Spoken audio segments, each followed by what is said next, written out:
Justin. Yeah.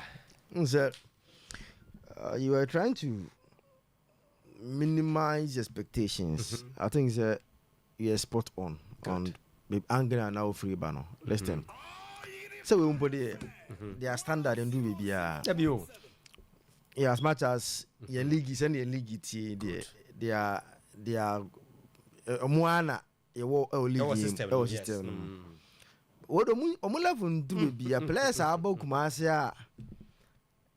You can't so many idea of free alcohol. No more na bola no more bowl. See man no more debon. We mu yashi. Didn't say that. But didn't say that. Yeah, Saka. At least in a cycling foot team, you understand? Yes. But at least pono. That be a been level no anya. And I think say baby I not ufri ba no. Because epacho yehu agbesima ewo Bechem United. Arguably na ube yi 3 best center backs ewo ye league. Oh, that time that Lee and the na yes. 3 no. One defense obi take obi third no osho baby. Oko as say pressure no. I say you want him because na na sumo ntwono ontimi mbo ontimi enti enjana man nko because ontimi mbo no dey call samatesi and they akopie mo samatesi profile na agbesi ma do ko asa no menya sure say because the ma agbesi ma de sonkoni say na wa Bechem best 4 or 5 years old. Yes, me kai pa. It no in terms of experience and profile. So I say do 5 years. Saka 1 season pen wabo no Premier League anymore. Anamboa Amoa just 1 half season on amo no wabo. Adiama Chelsea. Entry embo 3 seasons e league mu. Entry say so ni 2 seasons o no wabo league mu. You understand? Eti Tino say for profile. Players bi mu ba Kotoko ne has o mentimi amwa. Wo mu den dey all form kra. Bebre so ba omutimi bo. So hona wa ase ne ba mu say let's minimize the expectations. Enye se omoba ya no ba beje work out be Kotoko. Good. Football enye obia na oba en manimi ya oba ya na afade amano. No dear. Obi ho ane de no. On any day o say catch support. Yes. Ne de no e be fantem. Yes. Obi won so a ne car no ekon one o tia gas no so a na fe o kon kaka bo huana etwetwe won be keka wo mu sa ansa na otime afa no okoso eti I think send your advice how di mean obia enya fe na sorry obia be na we oba ya na we ye baba league anu no da bi we ya de mi ken no sa supporters ni mi obi ofia say ebi medical ka say Kotoko league first na no match league sa ni pe sa bi no omo na o stadium o starting ball na na wa manya de etino yesi etu omfo yes sa nkofo ni obi ofia eti me de ye etu omfo so o hame sa ye etu omfo se enya fe na gege de what you think so anka so on tape oh baba mo budin adwumai we are so jo hame kakra amontai on se mi tu kwan pa Peter midu akwada Dauda Saka da donzu bi ata obi anim se okay mano anti Shaka Muhammad ebo Shaka nyama mesro obeba Kotoko oh but o my mfa nka ho ne obeba Kotoko baba mfa nka odi enka mo mo take it from me obeba Kotoko odi Sharif Muhammad yes ezel kwade aba ebit mama Sharif for opera ebit ma ebe odi yam onkwani ho Emmanuel Ntwi bebo na abla Ndogani we name Diana Obo smart the parent no cross and we play smart any Emmanuel we keep on mentioning Ghana ye league ya ebu if bibia koye na players near committed Kotoko league in the first round we are Kotoko league in the first round if we this squad bibia anko she players num Kotoko beji league no first. Beji league no first round. Zak yanko anim. Enti asema me de me kan say sa adwen no ene baba nkwan na o sa adwen ni bi omo do so pa ene ye beji league in the first round beji league in the first round ajewi enti omo na season is say ebo be 2 3 4 5 matches na so start bi no master ti ene yakoto players abodin ene na omo the pressure to boys na so enti asma ye ka che mu nyina ne say listen, these guys, they are not the best in the system. Like here they are, I'm saying omuye exceptional. Ayenyu so no, enum. So say be omuye two omuburo bi aso. Ewe league mo da bi. They are not. And you know, you try to manage expectations as much as Obia hwe nim say Kotoko will do better than what they did last season because of at least players no more sign no. Anya bia no. Coach na aka. Because what Adebia Asante Kotoko Okulu ebeka bia no something that I think represent the boss because if you under someone something that represents your boss and about communicate ediama nyina Okulu say players now must sign a few you know if they are not better than last the more corner and the omo same and Okulu stand and say o must sign players who are even better than those who left there enyampo no ye omo no ye pe. This is what Okulu told us and okay no the boss Emeka say entesa it represent the view of the Kotoko technical team. Say they are signing players who are if not better than the Omoko na omo nyina eyepe. And all we are saying is yes, the signings looks promising based on sure omo kakra in the league because if uhwe amona even though Obobo second round but virtually second round no he was Olympics brightest spot. So if Amwa the Amwa yen second round no Tino so or the sa form na bi enebe Kotoko a echese Kotoko enya a very good attacker. If Saka Dauda who said the Asante make na confront Saka at Bofakwa oye the poster boy. Good. You understand? But Saka Kotoko o me poster boy Kotoko at Bofakwa is either the team plays for you, he's the captain of the team.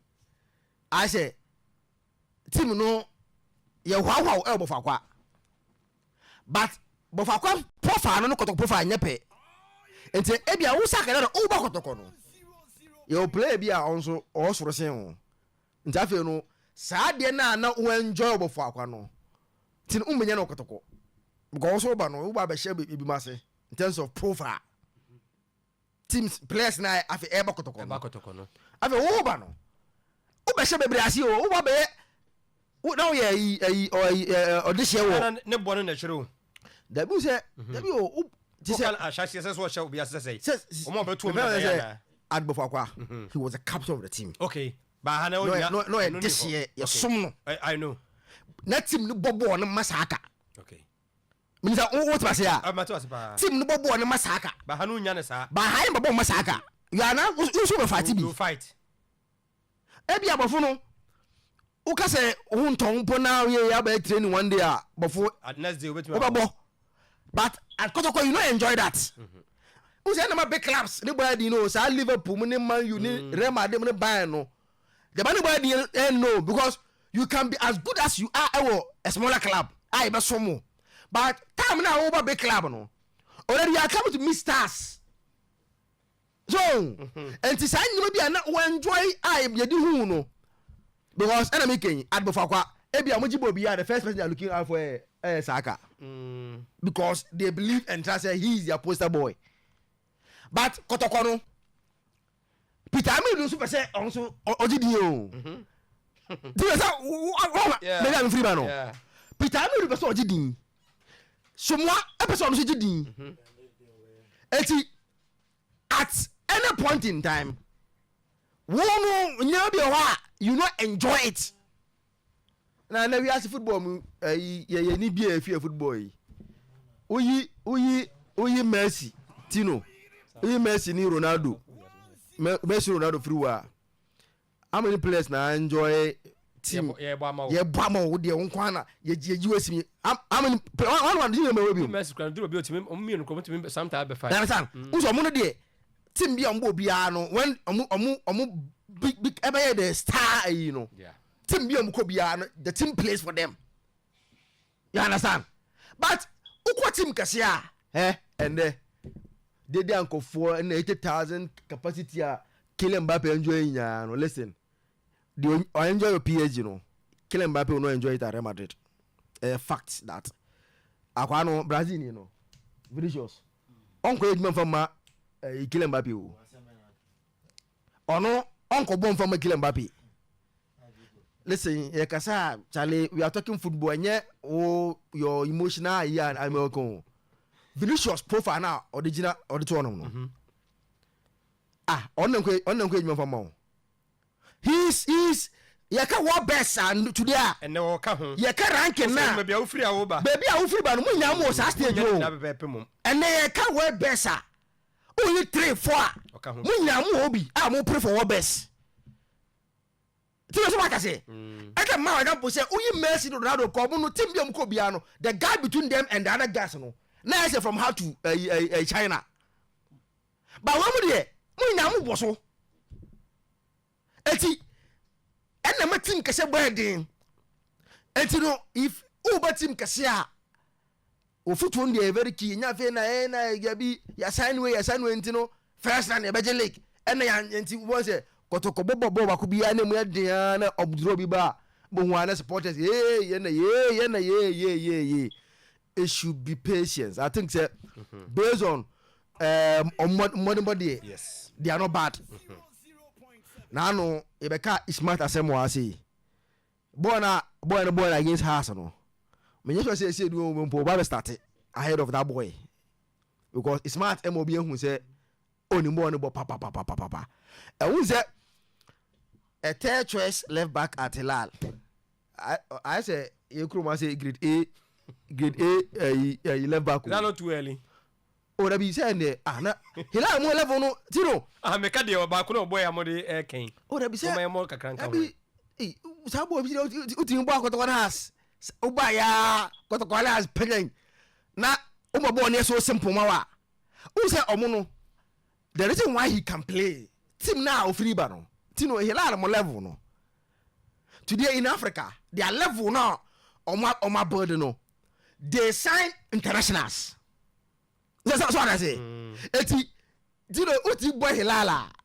The fact is that you can play any team down here. Some more supporters who uti boy team bia or I say. We also at least the quality. You understand? He's coming to compete. And the money at the end say is far foreign players. No, if you are paying them dollars. So born Bruno so be you.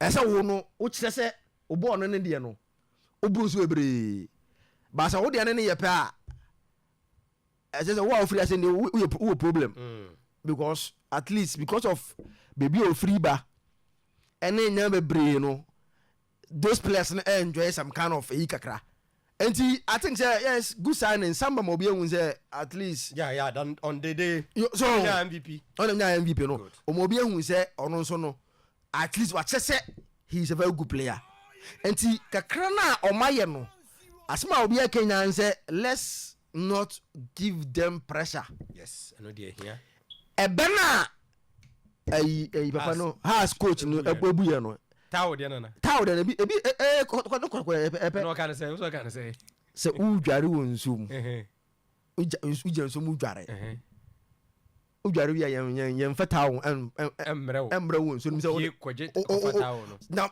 tawo de ntina ye use tawo won afo no obe fa ntina wo ko ye now ye tawo ne de abre wonsum a obe da pon atiase ento se udware wonsum wi a ye kwa bonte na koje tawo pepa ye ho na who say ya mana look like Kotoko de end na say na eye bia ma last season enso na ehu pa ba yes say ana mo say ko na rugu ana won kai me kai pa amuko na rugu no mo ko luso a let's na no so relegation ona mo ko ya asemba ya omu Kotoko ahye ball no so na ebi mu didi players atem Kotoko ahye ma se wi nka we e atem na wom na so Kotoko ahye ma se wi o na e didi players atem because na you see the players yes omo ya nye omo anye nti didi omo atem eti it wasn't like Kotoko had a perfect season eti from 0 was me ko 10 ye nya ne sa enti Kotoko nso no